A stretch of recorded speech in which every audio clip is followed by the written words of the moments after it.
Napakalaki yung mall na yan pagka natapos yan. Sobrang haba niyan hanggang doon sa likod. So dito lang yan sa may Nubali. Kita nyo hanggang dyan yung building na yan. Ayan. Yan po yung Ayala Mall dito. Malaki. Sobrang laki. Kasi mayroon na rin dinagdag kasi dito. Kasi gawa nung mayroon ng ibang mall na bagong itinayo.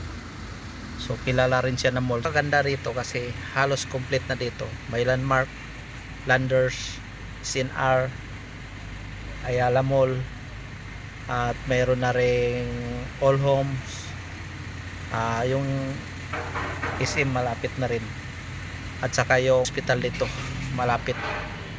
Yan sa tabing highway lang itong mall dito. Madadaan na lang ito sa papuntang Tagaytay. So yan po yung highway. So nasa tabi lang.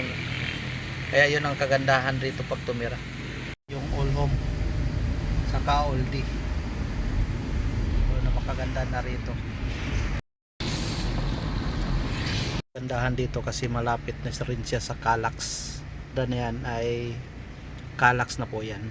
Tagos po naman Plasan Binyan. Tapos papuntang Cavite. Yan, ikot na po yan pagka natapos. Kaya yun ang kagandahan dito tumira sa Nubali. Malapit ka lang sa lahat, pati sa expressway, sa mall lahat, ospital nandito, pati palengke. Yan yung Calax. Kagandahan dito, ayan, malapit ka rin sa trabaho. Maraming mga company. Kaya yan, malapit tayo dito sa school din ng Don Bosco. Tapos nandito na rin yung company.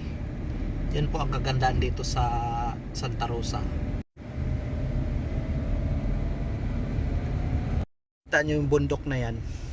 Yan po yung Mount Makiling sa may Calamba. So malapit lang din tayo dito sa Mount Makiling. Diba, napakaganda tingnan pagmamas.